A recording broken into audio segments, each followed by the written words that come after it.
I think 10 early in the second half and kind of chipped away, and then I guess the floodgates kind of opened. It was good. We needed that. Obviously, win or go home at this point in time. So any win we'll take. Yeah, we were down. They were a really good team. They had some shooters. The big guys could shoot and stretch the floor. So not allowed for them to get some looks. We battled back and then responded and ended up winning in the end. Knowing that it is one and done, does that add additional pressure? I mean, is that on your mind all the time? I think for any competitor in March Madness, you know that if you lose, you go home. So it's got to be on everyone's mind. It's just a part of the month and the madness, and I think everybody on our team understands that, and it helps you focus even more. Mitch, what's the biggest key for you guys right now as far as scrambling with your roster? You had that stretch to end the season where everybody was there and you guys were playing well, and then COVID kind of interrupts that, and you have to deal with scrambling with Dave and Jalen and Tristan. And I mean, what's the biggest key to kind of keeping yourselves grounded and finding your way through that? I think it's just knowing what wins. Defensively, we got to lock in and really follow our scouting report, really play to our defensive principles. And if we can do that, then we're going to be okay in any situation that we're facing. Is it weird, you just got Dave back and that was the big story, and now you're sitting here waiting on Jalen the same way? I mean, do you guys look at it individually, personnel-wise like that, or is it really like Coach talked about yesterday, just we do what we can with who we have and that's what we worry about?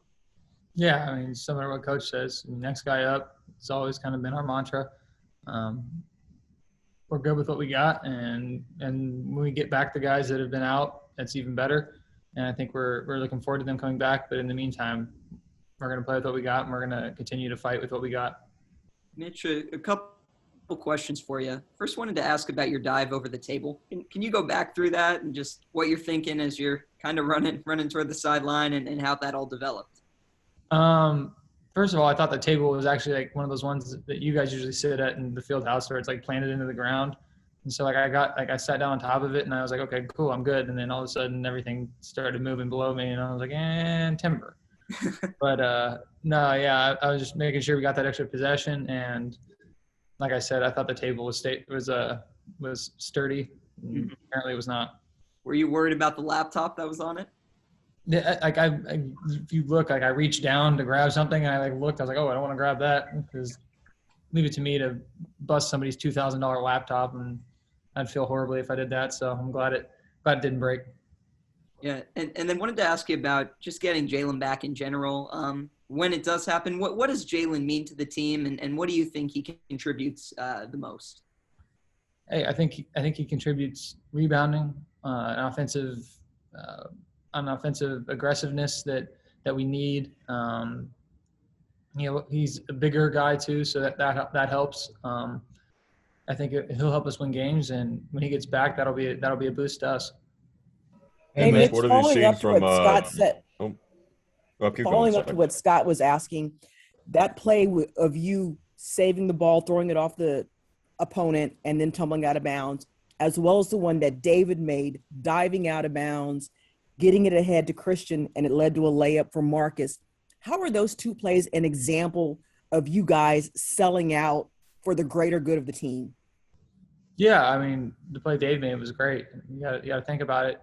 Those extra possessions, those plays that you 50-50 balls, we got to get 70% of those. So Coach talks about that before games all the time. So if we can continue to get 70% of the 50-50 balls, we're going to be better off. It's a game of possessions. You got to have more possessions than the other team. Extra possessions are, like I said, the name of the game. Hey, Mitch, what have you seen from USC at all, your next opponent? They've got some great players. They got some young guys, the Mobley brothers. I feel like this last game we played against some really good brothers, and then we played against these two brothers tonight. They're going to be or tomorrow night. They're going to be great as well. So, and they have other players on the perimeter that are really solid players. So we got to understand what it's going to take to guard them. We got to lock in defensively and continue to watch film, continue to lock into our scouting report.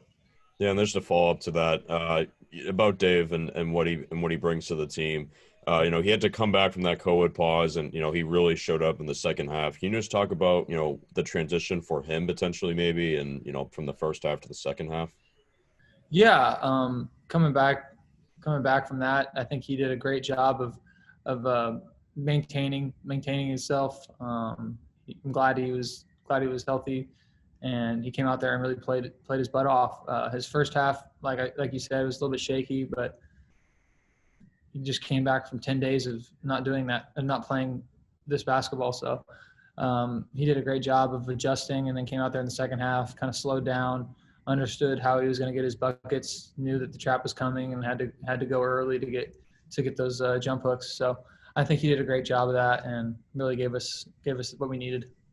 Mitch, I know the whole season has been different and weird and these types of interviews and things like that, but you've been through this as much, if not more than anybody on this team. How different is this tournament? I mean, usually you got us coming in the locker room and you open practice with fans there and things like that. I mean, how different does this feel? And is it maybe an advantage to you that so many guys are going through it for the first time and they don't know the difference? Yeah, I mean, I don't know if an advantage. I guess a little bit of an advantage. I was talking to our guys, and I was just like, it's just so different. Like, it's so different. And I was telling them, don't get used to this, because hopefully this is a one-time thing and they'll never have to experience this again. I'm not saying it's bad. I'm just saying that these younger guys need to know how much fun it is having the media in the locker rooms, having the open practices, having the buzz around the hotel, like even going to and from the hotel, getting to see your fans, walking through the lobbies, just so in awe of being able to see you guys. And it's so cool, and it's something that I would treasure forever. Glad that I get to come back next year and hopefully do this again with more normalcy to it. Hey, Mitch, building off on that, could you talk a little bit about the meals you guys are getting? I talked to one of the volunteers who helps hand out the meals. Could you just talk about that? Yeah, meals really depend. Sometimes you get the hotel food, which is it'll be in our meeting room, and then we'll socially distance and then eat. And then sometimes the food's brought up to our room. The stuff that's brought up to the room is more of stuff that we have ordered with the team from different restaurants around town. Who's the pickiest eater on the team? The biggest eater on the team? Pickiest. Pickiest eater. Who do you think, Dave? You think Marcus? I mean, I don't know. I mean, it depends. This year's team doesn't really have I don't think that too many picky eaters.